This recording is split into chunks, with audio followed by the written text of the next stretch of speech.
Buen camino! My name is Vedran Prazen. I'm the secretary of the Croatian Confraternity of St. James. Croatia is a small country, but we do have quite a long tradition of pilgrimages to Santiago de Compostela. Historical records indicate that since 1203 AD, so over 800 years ago, there were organized pilgrimages from the Croatian cities of Šibenik and Zadar to Santiago de Compostela. There were Cofradías de Santiago, confraternities of St. James, who had a special role in medieval society and who were helping pilgrims on their way to Santiago. There are even records kept in the archives of Šibenik bishopric about the meetings held by the confraternity in the 15th and the 16th century. It's not surprising, because in medieval times, Croatians were known as a nation of pilgrims. So much so that Dante Alighieri, in his work Divine Comedy, Canto Paradiso, has a character of Croatian pilgrim. The tradition, unfortunately, as in rest of the Europe on Camino de Santiago, died out in the 19th and the 20th century a little bit, but then it started growing again with the growth of Camino in modern times, with Pope John Paul II and his activities, the books, the movies, and everything that went on. So in 2015, a group of pilgrims, Croatian pilgrims, decided to get together and to restore the Croatian Confraternity of St. James. Our first project was to design and to officially certify Croatian credencial, Croatian pilgrim's passport. And we did that by incorporating the visual elements connected to Camino de Santiago, the shell, the cross of St. James, the cross of Santiago, with certain elements of the Croatian traditional and historical symbols. And that proved to be quite a success. We had a lot of comments from other pilgrims how our credencial is one of the nicest that they've seen on Camino de Santiago. Our activities initially were based on supporting the pilgrims who wanted to go. Of course, they had 1,000 questions. They wanted to talk with somebody who's been there before. And to promote Camino de Santiago and Jacobean heritage, not only in Spain, but also to do some research about the history and traditions connected to Camino de Santiago in Croatia. So we discovered quite a lot of interesting things. For example, in Croatian towns in medieval times, there was a custom called per anima mea. In Latin, it's called for my soul. So if somebody was older or sick and couldn't do this dangerous pilgrimages in medieval times, they would pay somebody to do it on their behalf and to pray for their souls, per anima mea, which is why it was called. Then, for example, one of Croatian pilgrims saw that in a pilgrim museum in Saint-Jean-Pied-de-Port, there is a pelerina slavonica, a pilgrim's cloak. Slavonia is a region in Croatia, and there is a Slavonian pelerina, which you can still get today in certain museums or arts and crafts in Croatia. Also, at a conference in Poland, a Camino conference in Poland in Turon, I discovered and heard for the first time that Croatian pilgrims who went to Santiago actually received certain tax deductions when they came back home. All this are symbols of the importance of the pilgrimage to Santiago de Compostela in medieval Croatia. Before the Turkish invasions, the churches and the city walls, which were built before 14th, 15th century, had actually shells on them. We speculate that they were actually markers helping medieval pilgrims on their way to Santiago. So this basically encouraged us to develop the Camino, to restore Camino route in Croatia. The first motivation was when we opened the Spanish credencial and we saw a map of Europe showing Camino routes. But there was only one line from Croatia, from Zagreb, the capital of Croatia, to Slovenia. When we started doing research, we mapped about 46 churches dedicated to Santiago in Croatia. Some of them are world famous, like the UNESCO Cathedral, Renaissance Cathedral in Šibenik. Others are small shrines.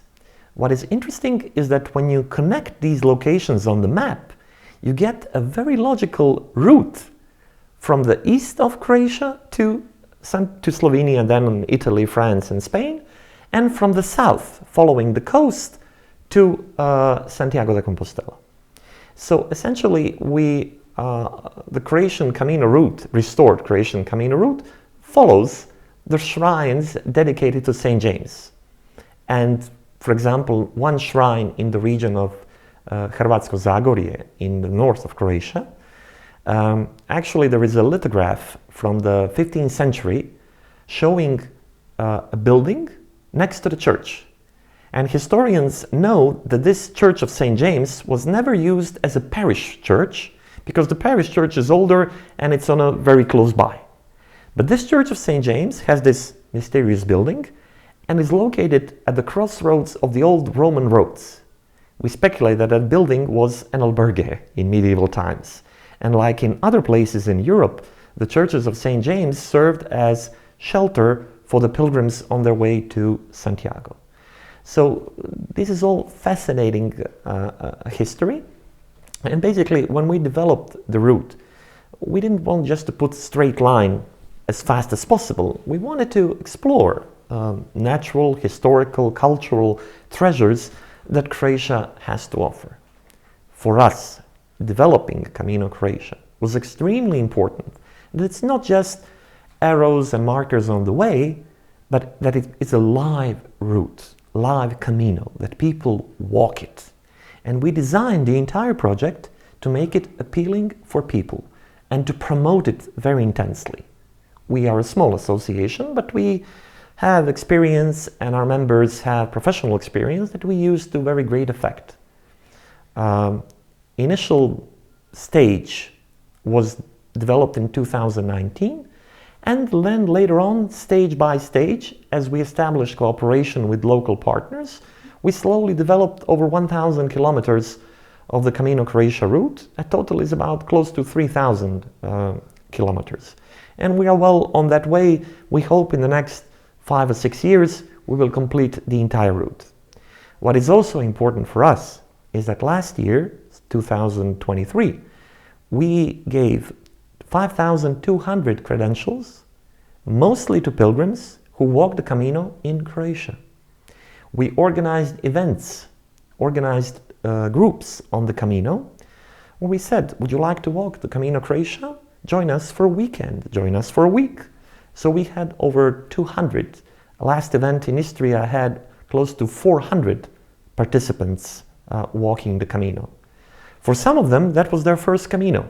They were encouraged by that to do the Camino in Spain, Camino Frances, Camino Portugues, or other routes. For some of them, they're pilgrim veterans. They did multiple Caminos in Spain and France and Portugal, but they wanted to explore other countries. And we had pilgrims from not just all European countries, but from Australia, South Africa, US, Canada, practically all over the world. And we are extremely happy how things are developing, and we are eager to help it grow even more. So Camino Croatia is definitely our major project and something that takes most of our time, but that's not the only thing that we do.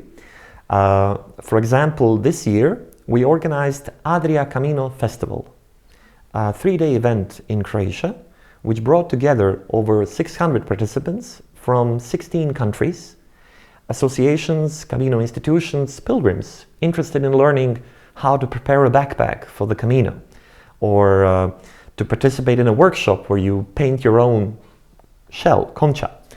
The associations, for example, could listen to presentations how to prepare projects for European funding related to the Camino, directly from Brussels. We were honored that the conference, the festival, was opened by the European Commissioner for Culture, Ms. Ivanova, Mr. Milian Mon from the European Parliament and Ms. Zovko, who opened the conference, actually hosted in Brussels, in European Parliament, a conference themed Camino routes in Croatia and Bosnia and Herzegovina. We also attended Camino conferences in Orense, Secondo Encuentro Mundial here in Montegozo, in Santiago de Compostela, Camino conference in Poland. We developed certain spiritual reflection materials for the Camino, a cardboard shell, and inside there is a quote from the Gospel and a short reflection. So we distributed those to the pilgrims on the Camino routes in Spain, in Croatia. We developed a play, a sort of a small time travel journey to the medieval Camino, telling a story about a Croatian pilgrim who wanted to walk from Croatia to Santiago de Compostela and various adventures he had along the way. Actors are all amateurs, mostly members of our Camino Association. We also organized groups for Camino Frances, walking about 400 kilometers from Carrión de los Condes, or about 300 from León. For many people, that was basically a unique opportunity for them to walk the Camino, because they were afraid, I don't speak Spanish, I cannot get around, I will get lost, I have no experience with travel, so we provided support and help for them. In 2025, when we celebrate the 10-year anniversary of our association, we have another group organized that will be in Santiago de Compostela for July 25th, the feast day of St. James. One thing that I would like to particularly emphasize, since early days, we are members of the Archicofradia de Apostol Santiago, and in 2022, we were given a very great honor to lead the invocation prayer at the cathedral in Santiago de Compostela for the anniversary of the Battle of Clavio. So in cooperation with our priest, we developed invocation prayer that was read in the cathedral in Spanish, and we attended the celebratory Mass in traditional robes that we designed for our confraternity, which feature a cross of St. James, Cruz de Santiago. So that was a huge honor for us. We are very eager to cooperate with other Camino associations and institutions, because we believe that Camino de Santiago is a truly special experience.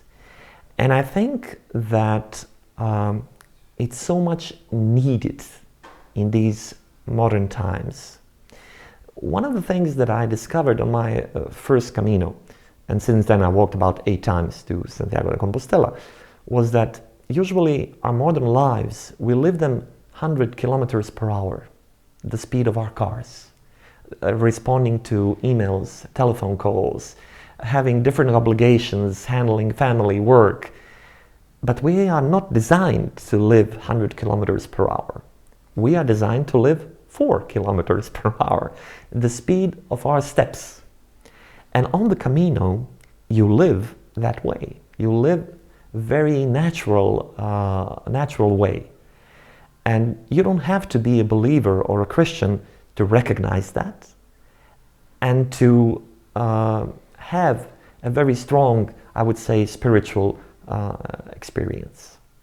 So our goal and the goal of our association is to promote the Camino experience to all. It doesn't matter, for example, one year on the organized group we took to Santiago, we had a blind pilgrim, a lady, 33 years of age, who was blind later in life, a cancer survivor. She didn't know anybody in the group. So for her, that was a strange experience. Every night in a different albergue. A blind person cannot get by so easily. So for her, it was extremely challenging, but for also extremely satisfying. And not just for her, but also for every member of the group who lent his or her hand and helped her guided her on the Camino. So our vision and let's say our dream is that there are millions of pilgrims, not just in Spain, but in each European country.